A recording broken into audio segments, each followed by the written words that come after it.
I remember there was one take though where camera was on you, Mackenzie, and I feel like it went on for like 2 minutes before Jeremy said cut. Yeah, And we were just hugging, and I was like, "What is she doing? crying, just What is crying. she? Just crying for 2 minutes."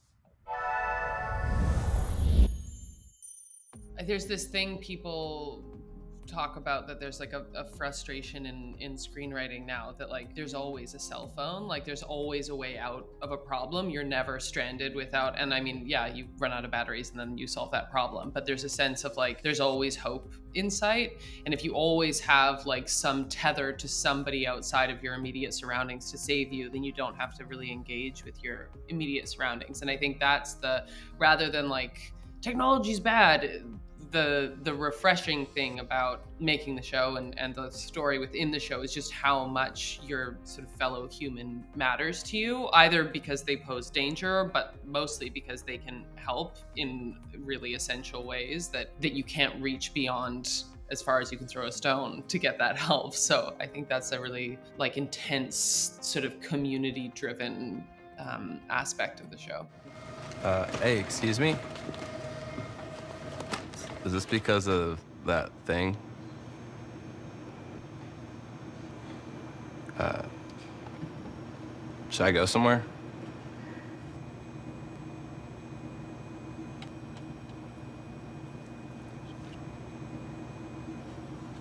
You should go home.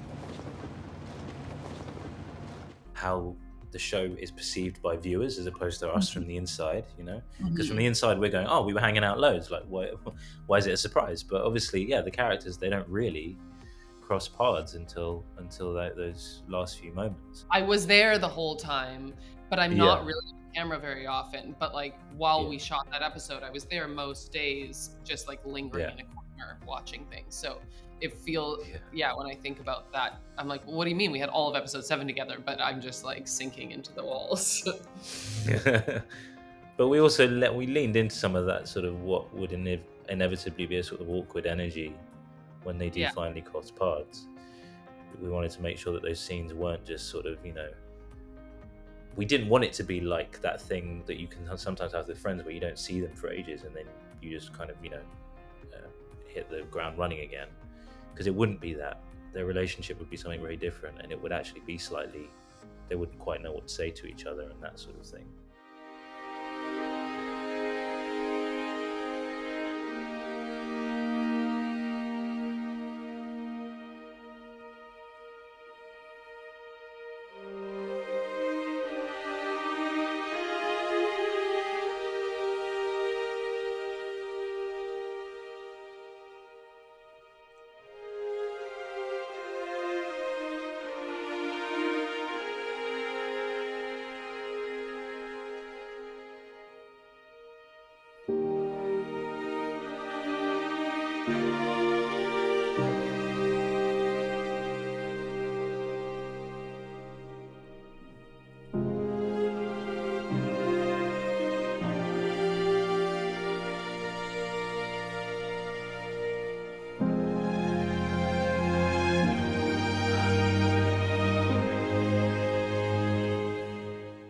Himesh and I were pretty aligned that the enormity of that experience was such that you couldn't capture it in words. That like it would, anything would be trite, no matter how beautifully written it was or like right on the money. Is there's no words for, one, like you're alive and you're like, I'm frozen in time in his mind as a 7-year-old, well no, let's say 13, like a 12-year-old, 11, sort of like preteen era, um, little girl, alive or dead. That's the only Kirsten he ever knew. And then he's confronted with, a woman who's very tall and a full woman. And I just imagine that must be so difficult to like align those two fields of vision, to make one clear picture. And the sort of like almost heartbreak that he's alive as well, because if he was dead, then like he didn't leave me. I mean, there's just so many things going on in that moment that to try and be like, it's you, like anything sucks. The difficulties of those, like, moment sort of things like that, like if you're alive, that means you left me. It opens up a whole other question. That's what is in those awkward sort of silences, really. I remember there was one take though where the camera was on you, Mackenzie, and I feel like it went on for like 2 minutes before Jeremy said cut. Yeah. And we were just hugging, and I was like, what is she doing? Crying. Just crying for 2 minutes. I was like, this must be exhausting. They wanted to like cut away to the past. They could come back and they'd have lots of crying. Yeah. Cry. But it's like sort of magic that he does recognize me, and not like a leap. I think that happens, and I think the casting's like great with Matilda and I. But I think that like it's sort of, you would only recognize me if I was sort of locked stare on you in that way, where there was some sort of meaning to. Yeah. I stood looking over the damage,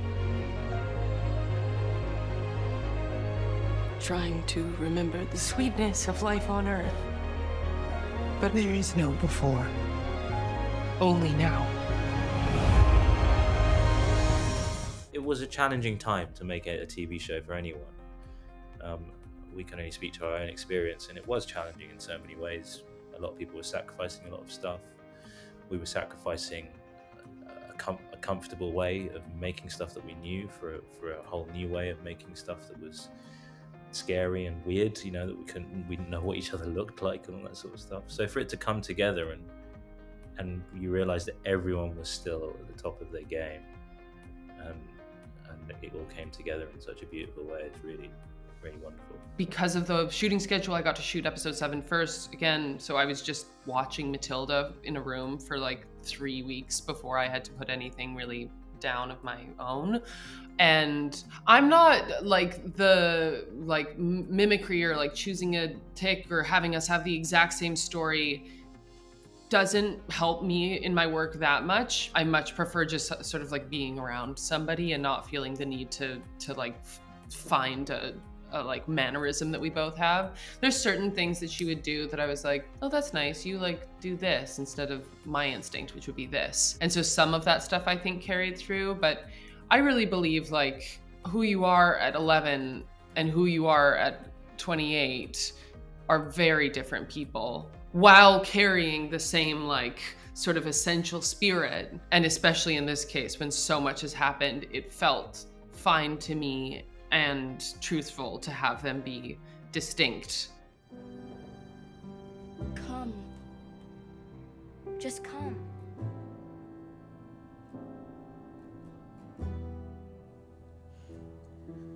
Open the door.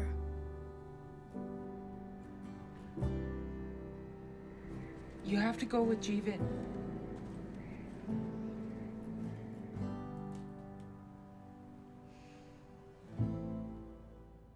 The hair was very different. The amount of time I spent in the hair and makeup trucks was a lot longer. And I don't mean that in a disingenuous way. Actually, it really helped me separate it and in a way think of this guy as a whole other character who's got 20 years and more backstory to play with. It was really kind of fun, really, to kind of, in a way, it felt like to me, and I said this before somewhere, that doing everything I did in episode 10 really felt like I was jumping into a different TV show in a way, for me, my experience, because I felt like I was playing, in a way, a completely different character, or a very, very different version of the character that I'd played so far. There was a separation in many ways for me between that version of Jeevan and this version of Jeevan. I feel like what's really interesting is either like an anthology version of the show, although I forget what the pitch was for that, or what's really interesting is the second season is same actors, like a repertory troupe, playing the actual Station 11 book in entirety. And like, it's a space opera. Yeah. Isn't that a cool, that wasn't my idea, that was Patrick's, but it's like, that's I don't know. I like that's such a cool addition to the story and doesn't feel like a cash grab. You know what I mean? Like it feels really authentic and interesting and like a very strange experiment. I feel like we're basically setting out our store here, aren't we? It's like if that's what it is, we'll probably do it. Yeah, exactly. No to everything but that. The hard part about answering the question of what is another role that I would like to have played is that I'm like, oh, I'd love to have been Frank because he got to do that cool rap. But if I did that, it would be so stupid and bad. If I had to play another character in Station 11, I don't think I could do it, really. If I had a choice, I'd say no. Because everyone else is so amazing. Wouldn't be able to do it justice. But in terms of the character that interests me the most, I suppose is Clark. Really, there's so much interesting stuff going on there. My work with Helen Shaver was really meaningful to me. She is the director I worked with the most, and we got really close. And she just has this sort of deep magic to her.